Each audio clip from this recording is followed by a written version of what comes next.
አርቲስት ቴዎድሮስ ካሳሁን ኢትዮሪካ አልበሙን ለአድማጭ አድናቂዎቹ ካቀረበበት ጊዜ አንስቶ በእሱና በእሱ ዙሪያ ባሉ ሰዎች ላይ ጫና እየደረሰ መሆኑ እየተነገረ ነው። ምክትል ማናጀሩን ጨምሮ የረጅም ጊዜ የቅርብ ጓደኛው መታሰራቸውም ሲነገር ቆይቷል። ከዚህ ባለፈ ታጥቀው በመኪና የመጡ አካላት ሲኤምሲ አካባቢ የሚገኝ የሙዚቃ ስቱዲዮንና ስራዎቹን የሚያዘጋጅበት ቦታን በምሽት በኃይል በመስበር መዝረፋቸው ተነግሯል። የጀርመን ድምጽ ሬዲዮ ጣቢያ የቴዲ አፍሮን የቅርብ ሰዎች ዋቢ በማድረግ ስቱዲዮ ተዘርፏል፣ ጠባቂዎችም ተደብድበዋል ብሏል። ከተዘረፉት ውስጥ ያልወጡ የሙዚቃ ስራዎች ያሉባቸው ፋይሎች እንዳሉም አመላክቷል። እስካሁን ድረስ እየደረሱ ነው ስለተባሉ ጫናዎችና በስቱዲዮ ላይ በታጠቁ አካላት ተፈጽሟል ስለተባለው ዝርፊያ አርቲስት ቴዎድሮስ ካሳሁን ቴዲ አፍሮ በይፋ የሰጠው ቃልም ሆነ በማናጀሩ በኩል የሰጠው ማብራሪያ የለም።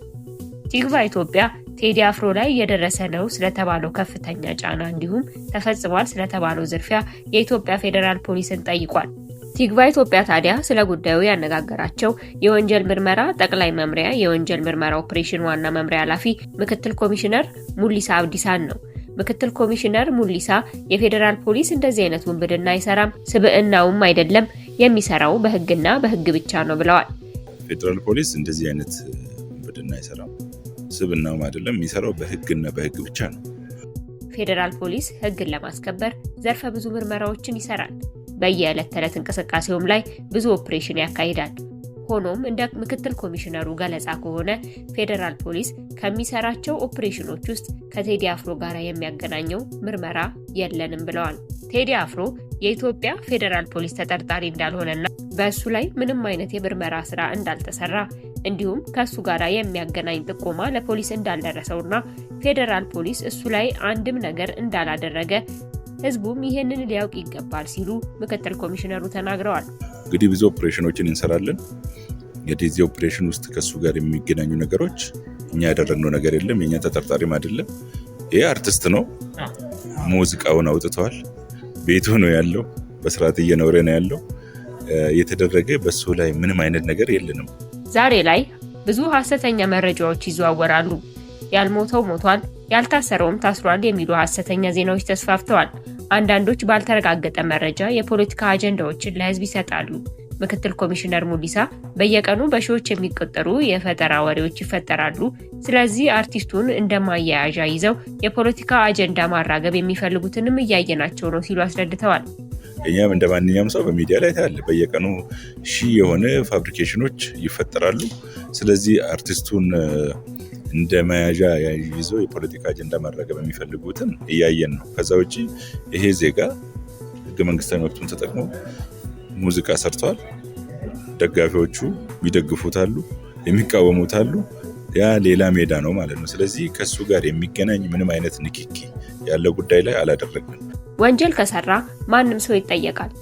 የመንግስት አካልም ሆነ አመራር ቢሆን በህግ በማስረጃ መጠየቁ አይቀሬ ነው።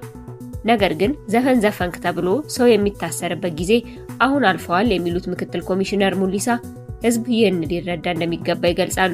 ህግ ጥሶ ከተገኘ እንደማንም ሰው ደግሞ ሊጠየቅ የሚችል ሰው ነው፣ ዜጋ እስከሆነ ድረስ ማለት ነው። ስለዚህ በአሁኑ ጊዜ ከሱ ጋር የሚገናኝ ምንም አይነት የምርመራ ስራ አልሰራንም። ብዙ ኦፕሬሽኖችን በየቀኑ እንሰራለን። የሰራናቸውን ኦፕሬሽኖች ደግሞ ለህዝባችን ባለን ሚዲያ ፕላትፎርም እያደረስን ያለነውና ከአርቲስቱ ጋር የሚገናኝ ምንም አይነት ጥቆማ አልደረሰንም። ያደረግነውም ነገር የለም። ዋናውና ትልቁ ነገር ህዝቡ መገንዘብ የሚያስፈልገው ዝም ብሎ ኮሽ ባለ ቁጥር ድሮ ሰው እንደዚህ ዘፈንክ ምናምን ተብሎ እንደሚያስር እንደዚህ አይነት ነገር ግራጁዌት አድርጎ አልፏል። የጸጥታ ተቋሙ ማለት ነው። ወንጀል ከሰራ ማንም ሰው ይጠየቃል። የመንግስት አካልም አመራርም ቢሆን በህግ ማስረጃ ላይ ሆኖ ይጠየቃል።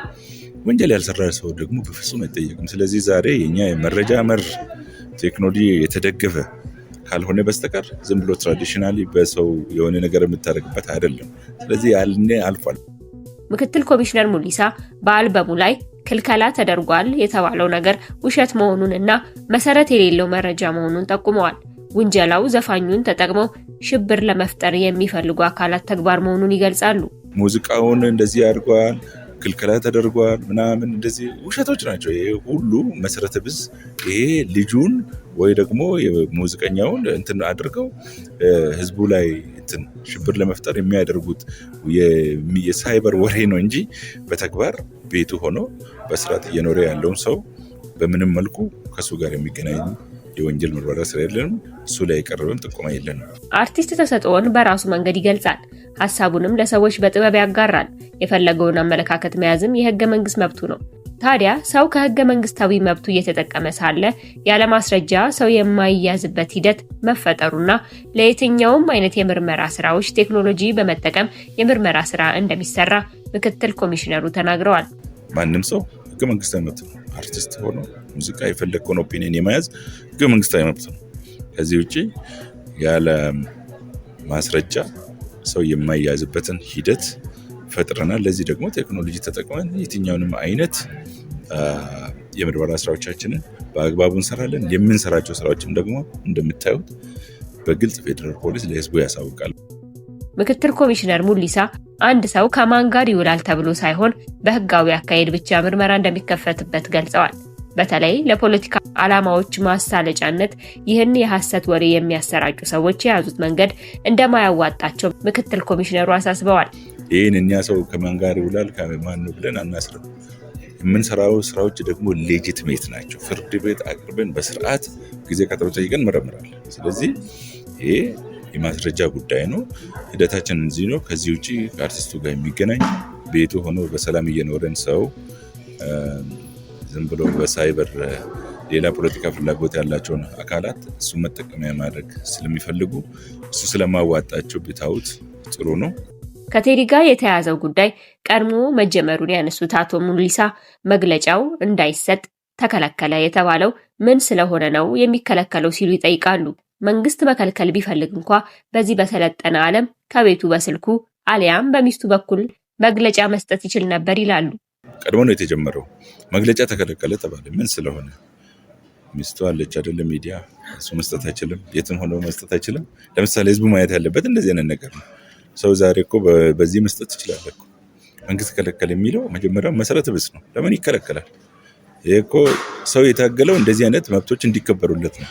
እንደ ሎ ኢንፎርስመንት ደግሞ እኛም የምንሰራው እንደዚህ ነው። ምክትል ኮሚሽነር ሙሊሳ አብዲሳ ህዝብ የሚሰማውን ሁሉ ከማመን እንዲጠነቀቅ ጥሪ አቅርበዋል።